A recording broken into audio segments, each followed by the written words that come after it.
Dosa besar meninggalkan sholat. Sholat merupakan rukun Islam yang kedua dan memang satu-satunya ibadah kata para ulama yang Allah Subhanahu wa taala perintahkan kepada umat Islam, umat Muhammad sallallahu alaihi wasallam yang diterima di langit adalah sholat. Sementara ibadah yang lain semuanya di bumi. Semulia apapun ibadah itu semuanya Jibril alaihissalam yang membawanya dari langit. Tapi sholat Nabi sallallahu alaihi wasallam diundang secara khusus untuk datang ke langit. Dan sudah masyhur kisahnya tentang Isra Mi'raj, di mana Nabi SAW dinaikkan ke langit dan menerima perintah sholat. Tentu panjang lebar ceritanya, tapi Nabi SAW pada malam itu mengatakan telah datang kepada saya Jibril membawa seekor kuda yang bernama Burak, punya sayap berwarna putih, kemudian saya tunggangin atasnya dimanapun matanya memandang sebuah tempat, kakinya sudah sampai di sana. Lalu saya tiba di Palestina, kemudian pada malam itu saya pun mengimami para nabi-nabi yang dikumpulkan oleh Allah Subhanahu Wa Taala, 124.000 nabi.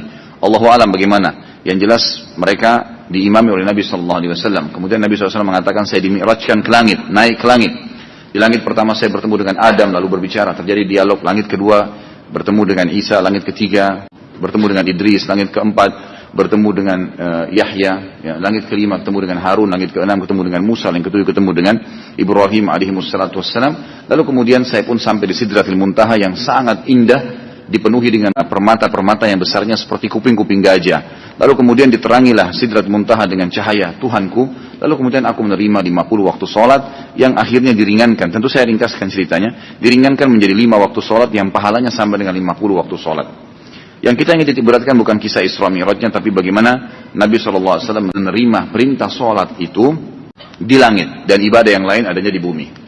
Sholat ini didefinisikan oleh para ulama adalah gerakan dan ucapan tertentu, dimulai dengan takbir dan diakhiri dengan salam. Dan Nabi SAW menyebutkan, mengatakan haramnya sholat itu ya adalah takbir. Jadi mulai takbir nggak boleh buat apa-apa kecuali yang diperintahkan. Dan halalnya sholat itu adalah salam. Setelah salam baru kemudian halal. Sholat sebagaimana kita tahu banyak sekali jenisnya. Ada yang wajib dan ada yang sunnah. Kalau yang wajib dimulai dari yang paling afdal adalah 5 waktu sholat. Kemudian diikuti dengan sholat Jumat. Kemudian datang setelahnya sholat-sholat yang mendekati wajib dan sifatnya sunnah mu'akkadah atau lebih tepatnya fardu kifayah. Wajib tapi tercukupkan dengan siapapun yang mengerjakan. Misal kalau sudah ada segelintir muslimin yang kerjakan maka hukumnya sudah gugur. Tapi kalau tidak ada yang kerjakan maka sifatnya wajib. Seperti sholat istisqa, minta turun hujan. Seperti sholat gerhana, sholat khusuf dan kusuf. Kemudian seperti sholat jenazah. Ini semua sifatnya fard, wajib sebenarnya, tapi kifayah. Tercukupkan dengan sebagian muslimin yang kerjakan. Jadi kalau sudah ada yang sholat jenazah, kita lagi lewat dekat masjid, maka berarti sudah tidak ada masalah. Sudah gugur dari kita, sudah jadi sunnah hukumnya. Gitu kan? Tapi kalau tidak ada yang sholatin, maka wajib kita sholatin. Gitu kan? Maka ini sudah fard, kewajiban. Ada yang sunnah sangat ditekankan. Seperti sholat tahajud, sunnah mu'akkad namanya. Tahajud, sholat duha, sunnah rawatib, sholat-sholat qabliyah dan ba'diyah.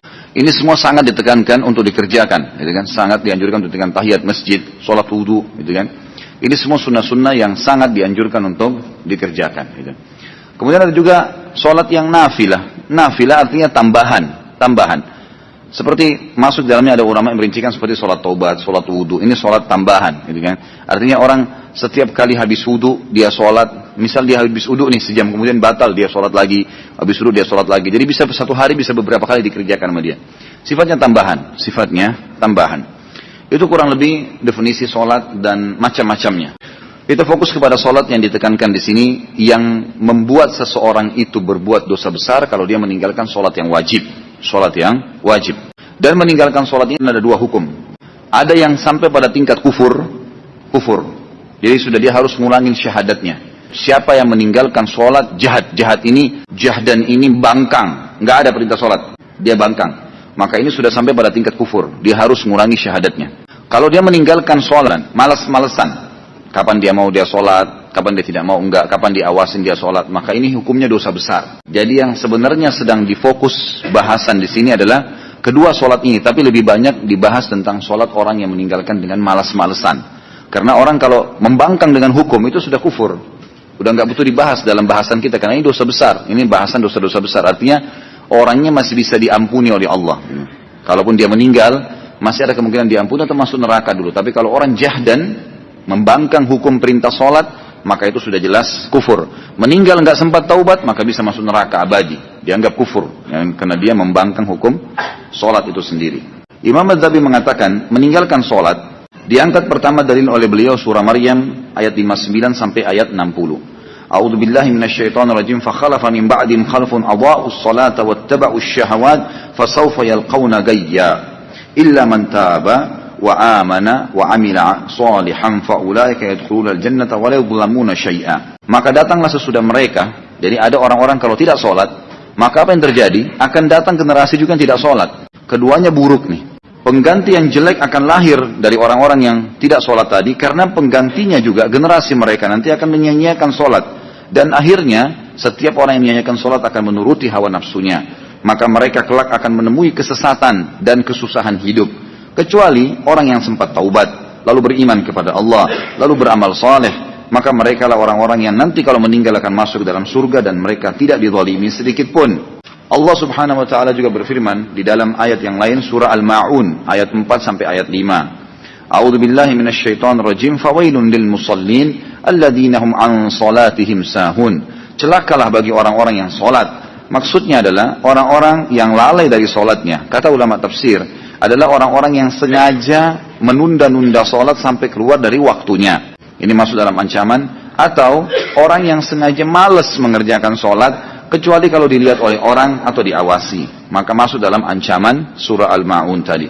Juga orang-orang yang tidak sholat, kalau meninggal tidak sempat taubat, walaupun itu dia hanya malas-malesan, dipastikan akan masuk ke dalam neraka terlebih dahulu. Dalam surah Al-Muddathir ayat 42 sampai ayat 43, Allah Subhanahu wa taala berfirman, di mana para malaikat penjaga neraka Saqar, ada neraka khusus untuk menyiksa orang-orang yang tidak salat, namanya neraka Saqar. Dikatakan, "Ma salakakum fi saqar?" Qalu lam naku minal musallin. Para malaikat nanti akan bertanya kepada orang-orang yang masuk ke dalam api neraka tadi, apa yang membuat kalian masuk ke dalam neraka Saqar ini? Maka mereka sendiri menjawab mengatakan, kami dahulu tidak termasuk orang-orang yang mengerjakan salat. Nabi kita Muhammad SAW menekankan sekali sholat dan menjadikan tolok ukur kesolehan seseorang dan perbedaan dasar antara keimanan dan kekufuran adalah sholat. Sabda beliau yang beliau sampaikan dalam hadis riwayat Tirmidzi dalam Kitabul Iman, An-Nasa'i juga menyebutkan dalam Kitabus Shalah dan beberapa perawi hadis yang lain. Kata Nabi SAW, al-ahdul ladzi bainana wa bainahum as-shalah faman tarakaha faqad kafar. Perjanjian dan perbedaan dasar antara kita dengan orang-orang yang kafir adalah sholat.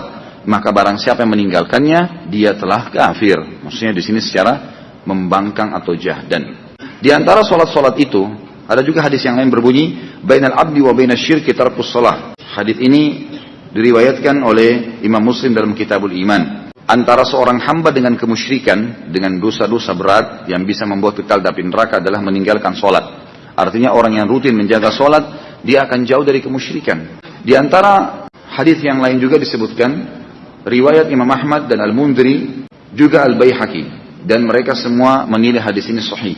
Kata Nabi SAW, man taraka as-salata muta'ammidan faqad bari'at minhu zimmatullah.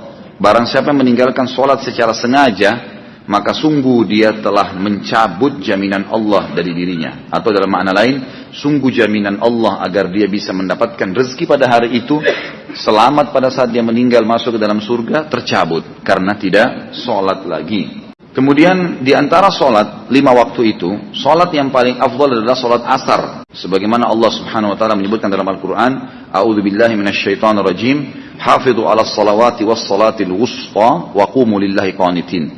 Jagalah selalu solat-solat kalian, terutama yang diwajibkan, terutama ditekankan lagi solat yang pertengahan. Kata ulama pertengahan adalah asar, yang lebih kuat pendapat adalah asar, karena waktu pagi itu dihitung subuh dan duhur. Dan waktu petang dihitung maghrib dan isya, maka asar berada di tengah-tengah. Juga ada hadis Nabi SAW, hadis ini diriwayatkan oleh Imam Bukhari dalam kitab Manaqibus Shalah. Kata Nabi SAW, man fatathu salatul asri habita amalu. Barang siapa yang luput melaksanakan salat asar dalam bentuk pengingkarannya, memang dia tidak mau sama sekali mengerjakannya, maka amal ibadahnya yang lain akan dihapus atau gugur, akan menggugurkan semua ibadah dia yang lain. Datang setelahnya salat subuh dan isya, di mana Nabi SAW bersabda dalam hadis Bukhari, siapa mengerjakan isya berjamaah di masjid yang dimaksud di sini ya, maka dia seakan-akan telah mendirikan setengah malamnya dengan ibadah. Dan siapa yang mengerjakan subuh berjamaah di masjid, maka dia seakan-akan telah menghidupkan setengah yang tersisa. Lalu datang setelahnya sholat duhur dan maghrib. Jadi ini peringatan atau bagian daripada sholat itu. Perkataan Umar bin Khattab yang mengatakan radhiyallahu anhu, "Ama innahu la hadza fil islami li ahadin adha'a as-shalah."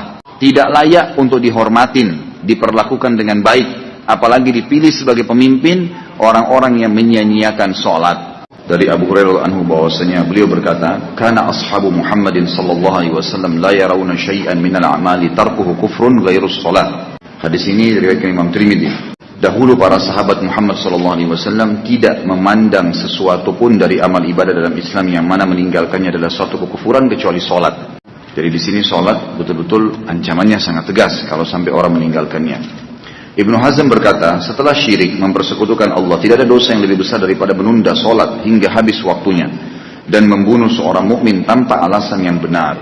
Riwayat yang lain yang sudah masyhur dari Abu Hurairah anhu bahwasanya Nabi sallallahu alaihi wasallam juga bersabda, "Awwalu ma yuhasabu bihi al-'abdu yawmal qiyamati min 'amalihi salatuhu, fa in salahat faqad aflaha wa anjah, wa in fasadat faqad khaba wa khasir." Amal yang paling pertama kali dihisab dari seorang hamba pada hari kiamat adalah salatnya. Jika salatnya bagus, maka dia telah beruntung dan pasti selamat. Jika salatnya rusak atau tidak sempurna, maka pasti dia akan gagal dan rugi. Artinya dia akan gagal melalui timbangan amal itu sendiri. Hadis ini dihasankan oleh Imam Tirmidzi. Juga Nabi SAW berkata di dalam hadis riwayat Bukhari Muslim, "Umirtu an uqatilan nas hatta yashhadu an la ilaha illallah wa anna Muhammadar Rasulullah wa yuqimus shalah wa yu'tuz zakah wa fa in fa'alu dzalika 'asamu minni dima'ahum wa amwalahum illa bihaqqil Islam wa hisabuhum 'ala Allah." Aku diperintahkan untuk memerangi manusia sampai mereka bersaksi bahwasanya tidak Tuhan yang berhak disembah kecuali Allah dan bahwasanya Muhammad juga adalah Rasulullah atau utusan Allah. Lalu mereka mendirikan salat, mereka membayar zakat, dan apabila mereka telah melaksanakannya, maka mereka telah melindungi darah dan harta mereka dari bahaya seranganku itu, kecuali disebabkan dengan hak Islam. Maksudnya kalau mereka membunuh maka dibunuh, kalau berzina setelah menikah maka dirajam, dan perhitungan amal mereka adalah kepada Allah. Kemudian hadis yang selanjutnya, hadis dari Abu Sa'id bin Khudri radhiyallahu anhu. Dalam hadis Bukhari Muslim dikatakan, seorang laki-laki berkata, "Ya Rasulullah, bertakwalah kepada Allah." Biasanya kalimat ini diucapkan bagi orang yang melanggar agama, ya. Orang ini dari Badui, dari padang pasir, mengatakan kepada Nabi SAW, "Bertakwalah kepada Allah." Maka Nabi SAW berkata padanya, "Kenapa kamu ini? Kenapa kamu ucapkan itu? Bukankah aku ini penduduk bumi yang harusnya paling berhak takut dan bertakwa kepada Allah?" Sahabat Nabi yang mulia Khalid bin Walid berkata, "Ya Rasulullah, bolehkah saya menebas lehernya orang ini ya Rasulullah? Kenapa kok dia lancang sekali ngomong begitu kepada Anda?" Maka Nabi SAW mengatakan, "Jangan, siapa tahu dia termasuk orang yang melaksanakan sholat." Hadis ini membuktikan kepada kita riwayat Bukhari Muslim tentang tidak bolehnya membunuh seorang muslim yang sholat kecuali dengan hak Islam. Jadi saking tegasnya pelaksanaan sholat dalam Islam ini dan saking tingginya kedudukannya sampai-sampai orang ini pun sudah berkata kasar kepada Nabi SAW masih dilarang untuk dihukum karena dia termasuk orang yang mendirikan sholat. Imam Adzabi menyimpulkan semuanya mengatakan sholat adalah sebuah kewajiban bagi seorang muslim dan muslimah, dan syaratnya adalah pada saat dia sudah balik maka sudah masuk dalam masalah taklif. Kemudian diikuti dengan syarat-syarat yang lain dari sholat, yaitu masuknya waktu di setiap sholat, kemudian menghadap kiblat, kemudian menutup aurat yang telah diperintahkan, kemudian dia melaksanakan gerakan dan bacaan sesuai dengan ajaran Nabi Muhammad SAW agar sholatnya diterima dan dia tidak menambah dan juga menguranginya. Misal jumlah asar 4 rakaat, walaupun kita mampu 7 rakaat, tetap kita sholat 4 rakaat. Subuh 2 rakaat, walaupun kita mampu kerjakan 5 rakaat, tetap juga 2 rakaat, karena sesuai dengan perintah Nabi SAW. Ya. Jadi itu merupakan syarat daripada sholat itu sendiri. Dan ini harus diperhatikan. Allahu a'lam. Usahakan selalu sholat di awal waktu. Maksimalkan itu. Jadi usahakan dijadwalkan. Lebih penting, bahkan dijadikan sebagai momen lebih penting daripada makan pada saat kita lapar. Yaitu dengarkan azan sudah ada di masjid. Terutama bagi laki-laki. Bagi perempuan sudah standby tentu di sejadahnya. Kalau di masjid-masjid, kalau musala kantor. Kalau rumah dia di rumah, ya dia di rumahnya. Gitu. Maka harus maksimal. Usahakan azan, tidak ada aktivitas yang lain. Para sahabat Nabi Ridwanullahi alaihim, kalau sudah mendengarkan azan, mereka berhenti dari segala aktivitas. Tidak ada lain yang dikerjakan. Mereka langsung menuju ke sholat, karena itu panggilan dari Allah. Sebenarnya muadzin mengatakan, hayya ala sholah, hayya ala falah. Ayo mengerjakan sholat, ayo menuju kepada kemenangan. Itu adalah ucapan muadzin yang sebenarnya dari Allah Subhanahu wa taala, karena semua muadzin, semua yang syahadat yang azan dari suku manapun, mau di Amerika orang-orang bule atau orang Arab Jazirah Arab, orang Melayu di Asia Tenggara atau orang hitam di Afrika, sama saja. Pada saat waktu azan mereka mengucapkan hayya 'alas shalah, ayo mengerjakan salat. Apa manfaatnya? Setelahnya ada jawabannya, hayya 'alal falah, ayo menuju kepada kemenangan dan keberuntungan di dunia dan di akhirat. Maka kita harus menjaga awal waktu itu. Hadis Bukhari berbunyi, Nabi SAW mengatakan, pada saat ditanya amal apa yang paling Allah cintai, maka beliau mengatakan as-salatu ala waktiha, salat di awal waktunya. Kemudian hadis yang lain juga, dan saya sarankan teman-teman lakukan walaupun sekali seumur hidup nih. Kata Nabi SAW, siapa yang selama 40 hari tidak ketinggalan takbiratul ihram imam, maka dijamin baginya selamat dari sifat kemunafikan. Insya Allah tidak akan pernah dusta seumur hidup, tidak akan pernah memungkiri janji, dan tidak akan pernah juga dia mengkhianati amanah. Dia mengkhianati amanah. Jadi kita usahakan jaga. Kalau bisa sepanjang hidup kita, alhamdulillah. Kalau tidak, minimal sekali seumur hidup. Usahakan pernah 40 hari itu, jadwalkan untuk tidak kemana-mana, dan usahakan 5 waktu sholat di masjid semua. Ada salah seorang muslim yang Masya Allah dia coba terapkan ini, dan subhanallah, Allah tahu niatnya. Allah tahu niatnya. Maka pada saat dia sudah niat lakukan 40 hari, di hari ke-38, tiba-tiba dia terlambat sholat, macet. Subhanallah, begitu dia masuk ke masjid, dia sudah berdoa kepada Allah, sudah lewat kurang lebih 20 menit. Ternyata sholatnya belum diiqamah. Kebetulan karena imamnya sakit perut, jadi akhirnya dia sempat dapat sholat tersebut. Jadi usahakan sekali saja seumur hidup. Kalau bisa berulang kali, alhamdulillah, itu sangat baik. Jadi sholat di awal waktu intinya. Usahakan teman-teman melupakan semua aktivitas. Dan di HP kita sekarang semuanya sudah ada, alhamdulillah, program azan. Ya, dibunyikan. Sehingga ada peringatan-peringatan kalau kita akan mengerjakannya. Dan usahakan kalau bisa di awal waktu ini adalah juga tidak ketinggalan sholat-sholat sunnahnya.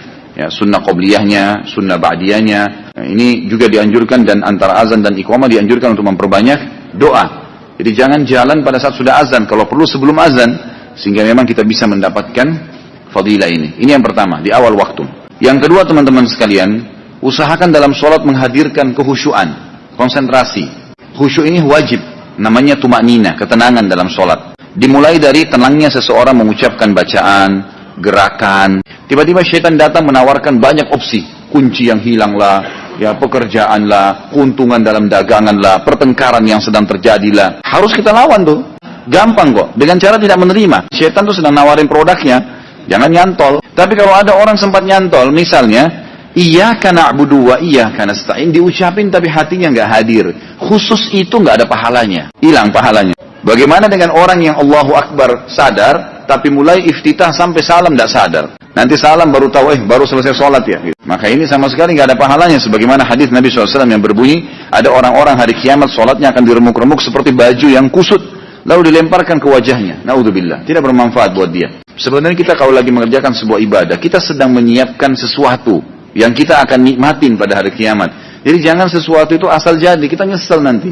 Jadi coba lebih konsentrasi. Dan kiat-kiat khusyuk adalah bagaimana seseorang mengetahui apa yang sedang dia baca, artinya dia hadirkan hatinya pada saat dia baca, dia tenangkan gerakan-gerakan tubuhnya, dan dikuatkan dengan beristighfar, memperbanyak istighfar. Karena juga termasuk yang membuat tidak khusyuk sholat itu kalau masih ada dosa.